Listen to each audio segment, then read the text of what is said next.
नमस्कार, मैं डॉक्टर रचना मेहता आज आपको सुल्तान अलाउद्दीन खिलजी के बारे में बताऊंगी। सुल्तान अलाउद्दीन खिलजी भारत में एक विशाल साम्राज्य की स्थापना उसने करी और उसने मंगोलों को भी भारत से बचाया। ये उसका बहुत बड़ा योगदान था, मगर उसे विलन के रूप में भी राजस्थान का इतिहास मानता है, क्योंकि उसने पद्मिनी के कारण चित्तौड़ पर आक्रमण किया और फिर वहाँ पर एक बहुत महत्वपूर्ण युद्ध हुआ और जौहर भी हुआ। तो अलाउद्दीन खिलजी एक हीरो और एक विलन दोनों के रूप में जाना जाता है। आज हम जो पढ़ेंगे वो है अलाउद्दीन खिलजी की बाजार नियंत्रण नीति, यानी कि उसके आर्थिक सुधार के बारे में हम पढ़ेंगे। सबसे पहले मैं आपको बता दूं कि बाजार नियंत्रण नीति के पीछे क्या कारण थे। अलाउद्दीन खिलजी की बाजार नियंत्रण नीति को अगर हमें समझना है तो हमें समकालीन लेखक बर्नी की तारीख़-ए-फ़िरोज़शाही को पढ़ना पड़ेगा। तारीख़-ए-फ़िरोज़शाही में बर्नी ने बिल्कुल क्लियरली लिखा है कि विशाल सेना के खर्चे की समस्या को हल करने के लिए बाजार नियंत्रण नीति अपनाई गई थी। आई रिपीट, विशाल सेना के खर्चे की समस्या को हल करने के लिए बर्नी ने कहा है कि ये बाजार नियंत्रण नीति अलाउद्दीन खिलजी ने लागू की थी। एक और समकालीन इतिहासकार है फरिश्ता। उसने अपनी पुस्तक में लिखा है कि मध्यकाल का सबसे विशाल सेना का स्वामी अलाउद्दीन खिलजी था। केवल उसके घुड़सवार ही 4,75,000 थे। तो आप समझ सकते हैं कितनी विशाल सेना थी। सैनिकों के वेतन का निर्धारण किया जाता था। अनुमान के अनुसार 2 घोड़ों वाले सवार को 312 टंक का वार्षिक वेतन मिलता था, यानी कि ज़्यादा वेतन नहीं था। कम वेतन में आर्थिक रूप से सैनिक संतुष्ट रहें, इसलिए दैनिक कार्य की वस्तुओं को सस्ता रखा गया और उनकी आवश्यक वस्तुओं के मूल्यों को निर्धारित किया गया था। यानी कि सैनिकों को संतुष्ट करने के लिए बाजार नियंत्रण नीति अपनाई गई थी। अब सेकंड पॉइंट जो हमको समझना है वो ये है कि इस बाजार नियंत्रण नीति का क्षेत्रफल कहाँ था, यानी कि क्या ये पूरे साम्राज्य में फैला हुआ था या केवल दिल्ली तक ही सीमित था। तो ऐसा प्रतीत होता है कि यह केवल दिल्ली तक ही सीमित था, और ये हमें किससे जानकारी मिलती है? बर्नी के वृत्तांतों से जानकारी मिलती है।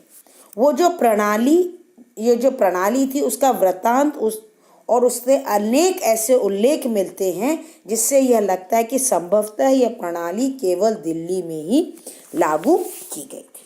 अब अगला समय है कि उसका समय कब था। ये था 1303 में। शायद मंगोल आक्रमणकारी तरगी के आक्रमण के बाद अलाउद्दीन ने इसको लागू किया था। तरगी द्वारा दिल्ली का घेरा डाल दिए जाने के बाद बाहर से खाद्य सामग्री पहुंचना बंद हो गया था और इससे वहां खाद्यान्नों की भयंकर कमी हो गई थी। ऐसी स्थिति में सुल्तान ने वहां राजकीय भंडारों में खाद्यान्न एकत्रित करने एवं मूल्य निर्धारित करने का निश्चय किया था। उसने यह भी अनुभव किया था कि मंगोलों के आक्रमणों को विफल करने के लिए और राज्य विस्तार के लिए विशाल सेना रखना अनिवार्य है, और इसका व्यय वह तभी उठा सकेगा जब सभी आवश्यक वस्तुओं के मूल्य निर्धारित होंगे। तो this is very very important कि समय उसका है मंगोल आक्रमणकारी तरगी के बाद, यानी कि जब प्रॉब्लम सामने आई तो उसका सल्यूशन उसने निकाला।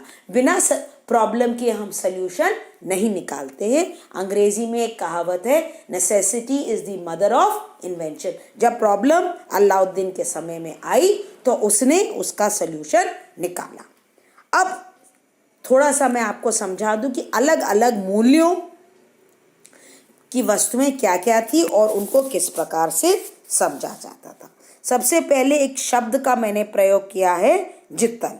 इसको बता दूं, जित्तल तांबे का सिक्का होता था जिसका वजन, फरिश्ता ने अपनी तारीख फरिश्ता में लिखा है, 1 तोला था।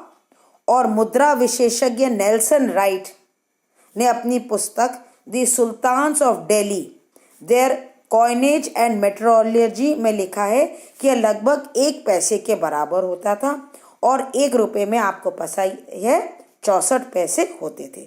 तो जित्तल बेसिकली एक सिक्का था जो कि तांबे का था। तो गेहूं 7.5 जित्तल प्रतिमन, जौ 4 जित्तल प्रतिमन, चना 5 जित्तल प्रतिमन, शक्कर 1.25 जित्तल प्रति सेर, घी 1 जित्तल, उड़द 5 जित्तल प्रतिमन, मोठ 3 जित्तल प्रतिमन, सरसों का तेल 1 जित्तल प्रति सेर। इसके अलावा जैसे चादर थी वो 10 जित्तल की थी। सूती कपड़ा जो था वो 4 टंके का मिलता था। अब टंका क्या होता है, ये चांदी का होता था। इसके अलावा अगर हम घोड़ों के बारे में समझें तो घोड़ों को 3 तरह से विभाजित किया था। जो सर्वोत्तम घोड़े थे वो 100 से 200 टंके में बिकते थे। दूसरी श्रेणी के जो घोड़े थे वो 80 से 90 टंके में, और तीसरी श्रेणी के जो थे वो 65 से 70 टंके में बिकते थे। अगर हम गाय का मूल्य देखें तो एक गाय 3 से 4 टंके में बिकती थी, जबकि भैंस 10 से 12 टंके में बिकती थी। अब आपको पता है गुलामों का उस समय अलग से बाजार होता था। लड़के गुलाम अलग होते थे और लड़कियां गुलाम अलग होती थी। अगर साधारण लड़की है तो 5 से 22 टंकों के बीच में वो बेची जाती थी, और अगर लड़की सुंदर है तो 20 से 40 टंके। अगर लड़का साधारण है तो उसका मूल्य 7 से 8 टंका होता था। अलग अलग बाजार अनाज, कपड़े, घोड़े, दास, मवेशियों के अलग अलग बाजार होते थे। ठीक है ना। इन बाजारों में फुटकर व्यापारियों की अनेक दुकानें बनी होती थी जहां लोग निश्चित मूल्य पर ही वस्तुएं बेचते थे। अब इसके अलावा बाहर से मंगाने की भी उचित व्यवस्था अलाउद्दीन ने की थी। फॉर एग्जाम्पल, दुआब से अनाज आता था और मुल्तान से कपड़े आते थे, और घुमक्कड़ व्यापारियों को पैसा दिया जाता था ताकि वो जाए और खरीदने के सामान लेकर आए और फिर उसके बाद उनको आगे बढ़ाएं। अब अगर हम देखें तो इस पूरे सिस्टम का एडमिनिस्ट्रेशन भी बहुत ही जटिल था। एक शाहना होता था जो उस समय मलिक कबूल था, वो इस पूरे सिस्टम को देखता था। उसके पास घुड़सवारों की एक विशाल टुकड़ी भी थी। वो स्वयं एक बहुत ही खूंखार व्यक्ति था और अनाज के बाजार में धूर्त और बेईमान व्यापारियों को खुलेआम चाबुक से मारता था। उसकी कठोरता से अनाज व्यापारियों को ईमानदारी से कार्य करना पड़ता था।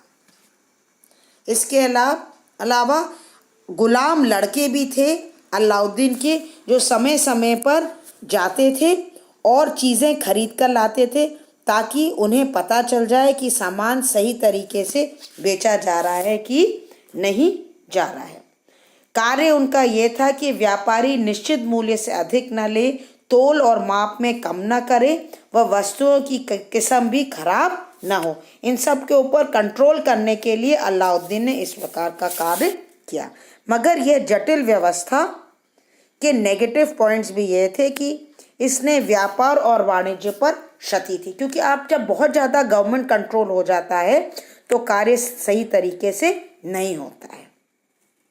और दूसरी चीज़ जो थी, दुआब के कृषकों को बहुत ज़्यादा क्षति हुई क्योंकि उनको बहुत कम मूल्यों पर अपना कम सामान बेचना पड़ा। इसलिए अलाउद्दीन की मृत्यु के बाद ही ये जो व्यवस्था थी ये समाप्त हो गई। मगर हम ये कह सकते हैं कि ये जो व्यवस्था थी ये बहुत ही इंटरेस्टिंग और नई व्यवस्था थी जिसको अलाउद्दीन ने शुरू करी। धन्यवाद।